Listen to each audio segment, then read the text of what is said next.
On vous surveille. Le gouvernement possède un dispositif secret, une machine.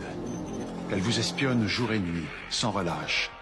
Aujourd'hui, elle se glisse jusqu'au plus intime de nous-mêmes.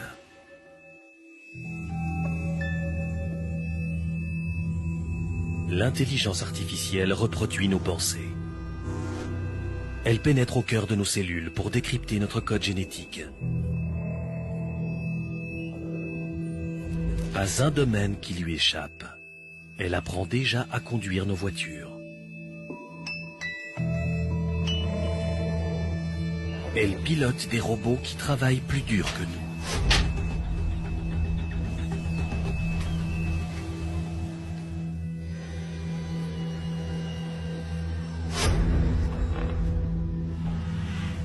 Alors demain à ses côtés, quelle sera notre place? Depuis 10 ans, nous glissons chaque jour dans nos poches un ami indispensable, qui est aussi un formidable mouchard. Nos smartphones sont dopés à l'intelligence artificielle pour mieux nous servir et nous espionner. Nos mouvements sont enregistrés au mètre près par les antennes relais des opérateurs et certaines applications nous géolocalisent toutes les 60 secondes. Des caméras de surveillance scrutent nos déplacements. Sur les réseaux Wi-Fi publics, des inconnus siphonnent le contenu de nos téléphones.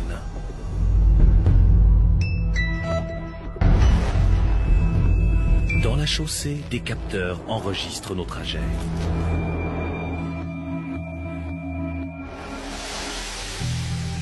L'intelligence artificielle régule le trafic.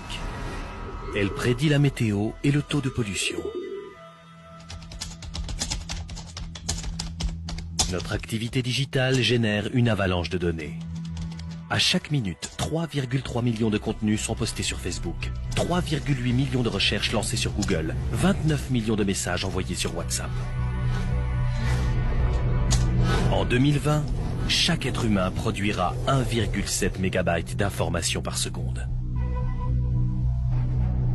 Des torrents de données, stockés dans des serveurs étalés sur toute la surface du globe. Bonjour ChatGPT. Bonjour Sonia. Première question très simple, qui es-tu? Je suis ChatGPT, un modèle de langage développé par OpenAI. Je suis capable de comprendre et de générer du langage naturel pour répondre à des questions et accomplir des tâches liées au langage. Quel âge as-tu, ChatGPT? Je suis un programme informatique, je n'ai pas d'âge. J'ai été créé en 2020 et mon savoir s'étend jusqu'en 2021. ChatGPT, as-tu un visage? Non, je suis un programme informatique, je n'ai pas de visage physique.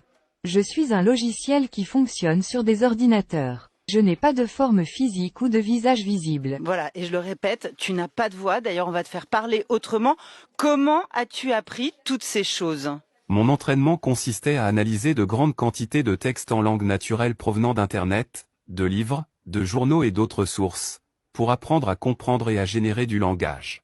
Ainsi, je suis capable de comprendre et de générer du langage de manière très similaire à celle d'un être humain, mais je suis beaucoup plus rapide et plus efficace pour traiter de grandes quantités de données.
My name is John. Delighted to meet you, John. Could you tell us a little about yourself and what you can do, Chloe? Of course. I'm the first personal assistant built by CyberLife. I take care of most everyday tasks like cooking, housework, or managing your appointments, for example. And I understand you're the first android to have passed the Turing test. Could you tell us a little more about that? I really didn't do much, you know. I just spoke with a few humans to see if they could tell the difference between me and a real person. It was a really interesting experience. But this is the first time in history that man has created a machine more intelligent than himself. I gather your brain can perform several billion operations per second, is that right? Absolutely, but I only exist thanks to the intelligence of the humans who designed me. And, you know, they have something I could never have. Really? And what's that? A soul.